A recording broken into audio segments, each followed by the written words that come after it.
एक सुंदर गांव था सूरजपुर, जहां खेत खलिहान, नदियां और बाग बगीचों के बीच लोगों का जीवन बहुत सरल और शांत था। उसी गांव में थी एक सफेद रंग की सुंदर गाय, जिसका नाम था गौरी।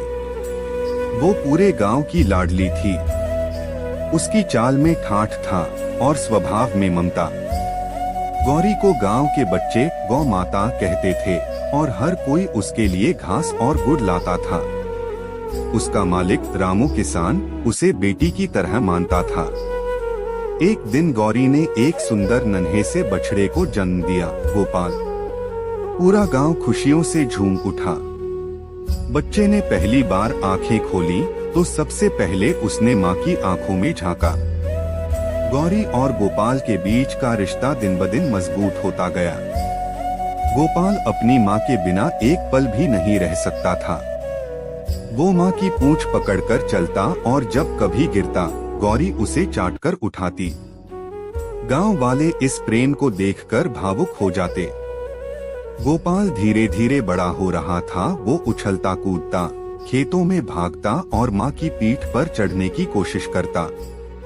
एक दिन गांव में मेला लगा तो रामू किसान ने फैसला किया कि गौरी और गोपाल दोनों को वहां ले जाएगा। मेले में सबने गोपाल को देखकर कहा, अरे ये तो बिल्कुल अपनी माँ पर गया है। लेकिन जीवन सदा एक सा नहीं रहता। एक दिन शहर से एक व्यापारी गांव आया। उसे एक सुंदर तंदुरुस्त बछड़ा खरीदना था। उसकी नजर गोपाल पर पड़ी। उसने रामू को मोटी रकम देने की पेशकश की। रामू गरीब था। घर में पैसे की तंगी थी। बहुत सोच विचार के बाद भारी मन से उसने गोपाल को बेचने का फैसला किया। गौरी ने उस रात गोपाल को खुद से चिपकाकर सुलाया।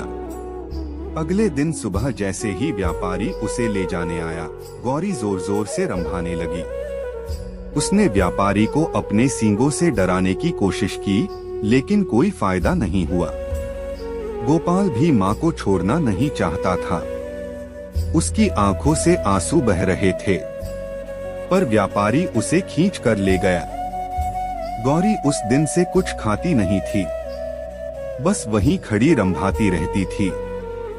गांव में सन्नाटा छा गया। कई दिन बीते। गोपाल को शहर में बहुत कठिनाइयां झेलनी पड़ी। उसे माँ की याद बहुत आती थी। उसने खाना पीना छोड़ दिया।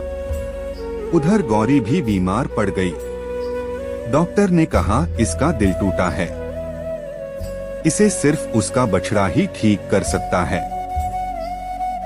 तभी शहर में रहने वाला एक युवक, जो कभी गांव में पला बढ़ा था, गौरी और गोपाल की कहानी सुनकर बहुत भावुक हुआ। उसने व्यापारी से बछड़ा खरीदकर गांव लौट आया। जब गोपाल गांव पहुंचा तो गौरी ने दूर से ही उसे पहचान लिया। वह दौड़ पड़ी। गोपाल भी दौड़ता हुआ माँ से लिपट गया। पूरा गांव फिर से खुशी से झूम उठा।